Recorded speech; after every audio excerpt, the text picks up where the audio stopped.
کہا کہ آئیے ہم آپ سے بیعت کریں گے، انہوں نے نہیں مانا۔ اور اصل میں حضرت حسین کے قاتل وہ کوفی تھے، وہ بزدل، وہ منافق جنہوں نے بیعت کر کے بیعت توڑی، اور اب وہ آ گئے کہ اگر یہ حسین رضی اللہ تعالیٰ عنہ بچ کر کہیں یزید کے پاس پہنچ گئے تو پھر ہمارا کچا چٹھا جو ہے وہ سامنے آ جائے گا اور ہماری پھر شامت آ جائے گا، لہٰذا انہوں نے قتل کیا حضرت حسین کو رضی اللہ تعالیٰ۔ ایک بات جو علامہ ڈاکٹر قلب صادق نے فرمائی، اور مجھے میرے علم میں یہ بات پہلے نہیں تھی، وہ یہ کہ حضرت حسین کے قتل کا فتویٰ ایک بہت بڑے مفتی نے دیا تھا۔ یہ بات بھی ذرا سمجھ لیجیے، حضرت حسین رضی اللہ تعالیٰ عنہ کے قتل کا فتویٰ ایک بہت بڑے مفتی نے دیا۔ کیوں دیا تھا؟ اس لیے کہ حضور کی احادیث موجود ہیں کہ جب ایک شخص کی ایک خلیفہ کی بیعت ہو جائے تو دوسرا اگر کھڑا ہو تو اسے قتل کرو، کھلی حدیث۔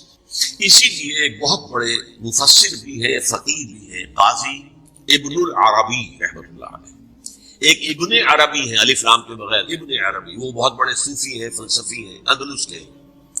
یہ قاضی ابن العربی ہے جنہوں نے قرآن کی ایک تفسیر لکھی ہے اس اعتبار سے کہ صرف ان آیات کی تفسیر جن سے کہ فقہی احکام جو ہے ان کا استنباط ہوتا ہے۔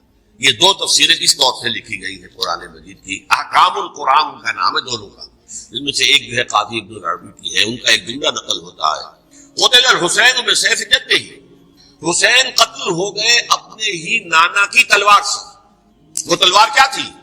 جب کسی کی بیعت ہو چکی ہو پھر کوئی کھڑا ہو مدعی خلافت، میرے نزدیک حضرت حسین مدعی خلافت نہیں تھے، یہ بات اس وقت سامنے لوگوں کے نہیں آئی، بلکہ حکومت نے یہ باور کرا دیا کہ یہ تو باغی ہے، یہ مدعی ہے خلافت کے، انہوں نے تو دعویٰ نہیں کیا خلافت، وہ تو صرف اس عمل کو روکنے کے لیے میدان میں آئے تھے۔ اور اس بات کو اچھی طرح سمجھ لیجئے کہ اس وقت تک یہ جو تصور آج ہمارے پاس ہے کہ ریاست علیحدہ ہے، حکومت علیحدہ ہے، state of Pakistan, we are loyal to the state of Pakistan, ہم ریاست پاکستان کے وفادار ہیں، گورنمنٹ آف پاکستان کے وفادار نہیں ہیں، we are not loyal to the government.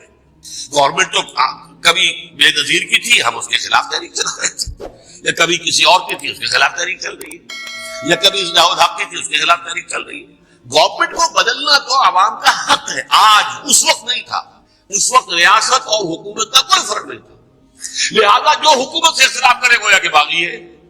یہ ہے اصل میں وہ پیچیدہ مسئلہ کہ کیوں کسی مفتی نے فتویٰ دے دیا، اس لیے کہ اس وقت تک ریاست اور حکومت کا فرق واضح نہیں تھا دنیا پر۔ یہ تو ابھی کوئی 100-150 سال کی بات ہے کہ آج ہمارا جو پولیٹیکل سائنس کا ایوولوشن ہوا ہے وہ اسٹیج تک پہنچ گیا ہے کہ اسٹیٹ علیحدہ ہے، حکومت علیحدہ ہے۔ حکومت تو اسٹیٹ کے 3 آرگنز میں سے ایک آرگن ہے، ایڈمنسٹریشن حکومت کی ہے، جوڈیشری ہے اور لیجسلیچر ہے، 3 آرگن سے بڑے بڑے ان میں سے ایک ہے۔ تو حکومت کو بدلنا تو عوام کا حق ہے، چاہے وہ ووٹ کے ذریعے بدلے، چاہے ایجیٹیشن، اگر پرامن ایجیٹیشن ہے اس سے حکومت کو بدلنے کا حق حاصل ہے دستوری طور پر ہر اعتبار سے۔ اس وقت یہ نہیں تھا، لہذا صورتحال یہ بن گئی کہ حکومت وقت نے باور کرا دیا مسلمانوں کو، ورنہ سوچئے نواسہ رسول کو قتل کرنا کوئی آسان کام تھا۔ آخر سب کلمہ گو تھے کہ نہیں تھے؟ کلمہ گو تھے، اور حضور سے عقیدت اور محبت میں کبھی، لیکن یہ کہ فتویٰ اگر ایک بہت بڑے مفتی کا جو کہ حضرت علامہ ڈاکٹر قلب صادق صاحب نے فرمایا، مجھے اس مفتی کا نام بھی معلوم نہیں کہ ایک مفتی کا فتویٰ تھا جس کے بنا پر اب ان لوگوں نے حضرت حسین کا قتل کیا، اور یہی وجہ ہے کہ انہوں نے پھر خیموں کو بھی آگ لگا دی۔ بھائی حالانکہ دیکھیے اگر دشمنی کا انتقام ہوتا تو حضرت علی بن حسین جو بیمار تھے، جو بعد میں زین العابدین رحمۃ اللہ علیہ کے نام سے، پھر یہ اہل تشیع کے چوتھے امام معصوم ہیں، حضرت علی، حضرت حسن، حضرت حسین، اور پھر حضرت علی بن حسین زین العابدین رحمۃ اللہ علیہ، کیا ان کو بھی قتل کر دیتے؟ حضرت حسین کی نسل ہی ختم ہو جاتی؟ لیکن نہیں کی۔ آگ کیوں لگائی؟ آگ اس لیے لگائی کہ وہ جو ڈاکومنٹری پروف ہے ہماری غداری کا یزید کے خلاف حضرت حسین کو جو ہم نے دعوت دی، وہ جو ڈاکومنٹری پروف خطوط کی شکل میں موجود ہے وہ ختم ہو جائے، ڈسٹرائے ہو جائے۔ اس کے لیے انہوں نے خیموں میں آگ لگائی۔ بہرحال یہ ہے تاریخی پس منظر، یہ اسی سبائی فتنے کا تسلسل ہے جس نے سب سے پہلے حضرت عثمان کی جان لی رضی اللہ تعالیٰ عنہ۔